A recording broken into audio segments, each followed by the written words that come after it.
The Valkyrie had worshipped the stars for 7,000 cycles. Their entire civilization, spread across the Andara Nebula, had built temples that floated in the void between solar systems, crystalline structures that caught and refracted the light of distant suns into prayers. Every star was a god to them. Every constellation, a pantheon. Jennifer Cross stood on the observation deck of the UNSC Prometheus, watching the latest stellar harvesting operation with cold, analytical eyes. The Dyson collectors were functioning at 98% efficiency, draining the hydrogen from the red dwarf designated as KR7743. In another 6 months, the star would collapse into a white dwarf, its useful fuel extracted and converted into antimatter for humanity's ever-expanding fleet. Dr. Cross, a voice interrupted her thoughts.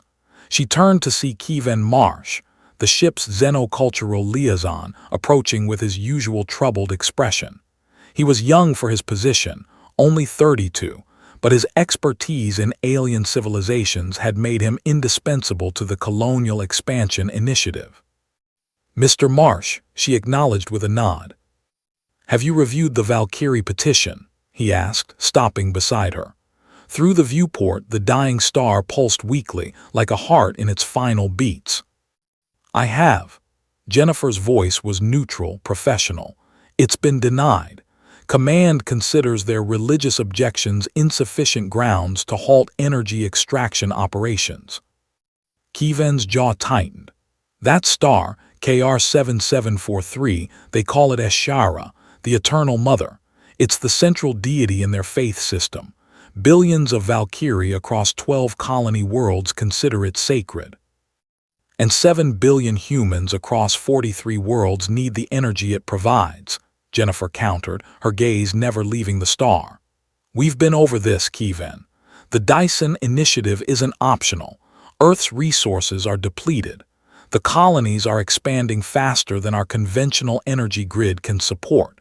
We need stellar fuel. There are thousands of other stars in this sector alone. None with KR7743's specific spectral characteristics. None that can provide the antimatter yield we require for the new generation of FTL drives." She finally looked at him, her expression softening slightly. "I understand your concerns. I do. But humanity's survival takes precedence." Kevin stared at her for a long moment. "Do you know what the Valkyrie word for human is? Shelkatha. It means those who devour light." Jennifer felt something twist in her chest, but she pushed it down. Sentiment was a luxury she couldn't afford. Not in her position. Not when the fate of human expansion rested on decisions like these. "Then perhaps," she said quietly, "they understand us better than we thought." 3 weeks later, Jennifer was awakened by emergency klaxons. She pulled on her uniform and rushed to the command center, where Captain Torres was already coordinating with the fleet. "Status report," Jennifer demanded. "Valkyrie ships," Torres said grimly. "Hundreds of them. They've positioned themselves between our collectors and KR7743. They're not armed. Our scans confirm that, but they're blocking our access to the star." On the main view screen, Jennifer could see them. Elegant, organic-looking vessels that resembled seed pods or flowers, each one glowing with bioluminescent patterns. They had formed a sphere around the dying star, a protective barrier of living ships. "They're broadcasting on all frequencies," the communications officer reported. "Should I put it through?" Torres nodded. A haunting sound filled the command center. Voices, thousands of them, singing in harmonics that human vocal cords could never produce. The translation software struggled to interpret, finally rendering it into text on the auxiliary screens. "Mother of Light, we shield you from those who know not reverence. Our bodies are your temple. Our lives your final prayer." "They're willing to die for this," Kevin said. He had entered the command center behind Jennifer, his face pale. "They've evacuated their colony worlds. Those ships, their pilgrimage vessels, families, children, they're making a stand." Jennifer felt her hands clench into fists. Captain, options. We can push through, Torres said reluctantly. Our weapons systems aren't designed for combat, but we have enough firepower to clear a path. However, he paused, casualties on their side would be significant. How significant? Projections estimate between 40 and 60,000 deaths, primarily from explosive decompression when their ships are breached. The number hung in the air like a death sentence. Jennifer closed her eyes. In her mind, she saw the equations she'd been running for years: energy consumption curves, population growth models, resource depletion timelines. Without the Dyson Initiative, humanity would face energy collapse within 2 generations, wars over dwindling resources, colony failures, potentially species-wide extinction as they remained confined to an ever-shrinking sphere of inhabitable space. Against that, what were 60,000 alien lives? Especially aliens whose civilization had long ago plateaued, who had chosen spiritual contemplation over technological advancement. But she also saw them in her mind's eye, those flower-like ships, filled with families who had traveled across light years to protect something they considered holy.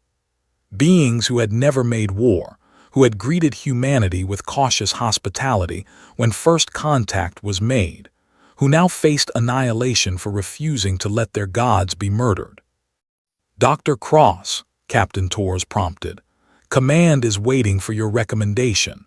As Chief Science Officer and Energy Coordinator, the decision falls within your purview. Kevin was staring at her, and in his eyes she saw something that looked like pleading, or perhaps judgment. Jennifer thought about her daughter back on Earth. Maya was 8 years old, growing up in the climate-controlled arcologies that had become necessary as Earth's ecosystems continued their slow collapse. Maya, who loved to draw pictures of stars even though light pollution made them invisible from Earth's surface. Maya, who asked questions about whether there was life on other worlds, if they were friendly, if they could be friends. What kind of universe was Jennifer building for her daughter? One where humanity survived by consuming everything in its path, where the stars themselves were nothing more than fuel to be harvested. But what alternative was there? Let humanity stagnate, contract, die. Dr. Cross, Torres said again more urgently. Jennifer opened her eyes and looked at the view screen, at the star surrounded by its devoted protectors. Stand down the collectors, she heard herself say. Halt all extraction operations. The command center went silent. Ma'am, Torres' voice was careful. Are you certain command will? I'll handle command, Jennifer interrupted. Send a message to the Valkyrie ships. Tell them we're withdrawing. Tell them. She paused, searching for words. Tell them we acknowledge the sanctity of Eshara. Kevin released a breath he seemed to have been holding since entering the room. Dr. Cross, Torres said slowly, you understand what this means. The energy projections, the timeline for the new FTL drives. Will be recalculated, Jennifer said firmly. We'll find another way. Fusion research, renewable extraction methods, something, but not this, not like this. She turned to leave the command center, but Kevin caught her arm. Thank you, he said quietly. Jennifer shook her head. Don't thank me yet. We still don't have a solution to humanity's energy crisis. All I've done is buy time for them and for us. Time to figure out how to survive without becoming monsters. Maybe that's the real test, Kevin said. Not whether we can survive, but whether we can survive as something worth saving. Jennifer returned to her quarters and sat in the darkness, staring out at the stars. So many of them. Infinite, it seemed, though she knew better. She pulled up her personal terminal and began drafting a message to Maya. My dearest daughter, today I learned something important. I learned that the stars are not just resources.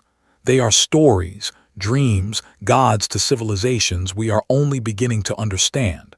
I made a choice today that may make our future harder, but I believe it will make it better. The universe is vast enough for all of us. We just have to be brave enough to share it. She hesitated, then added, "We have worshipped progress, expansion, survival at any cost. Perhaps it's time we worship something else. Wisdom, restraint, compassion. Perhaps it's time we learn to see the universe as the Valkyrie do, not as something to consume, but as something sacred." Jennifer sent the message, knowing it would take weeks to reach Earth. By then, she would likely be facing court-martial for her decision. Command would not be forgiving. But as she watched the Valkyrie ships slowly disperse, their song of gratitude echoing across the communication channels, she felt something she hadn't felt in years: hope. Humanity had destroyed so much in its relentless march across the stars. But today, for the first time, they had chosen preservation over destruction.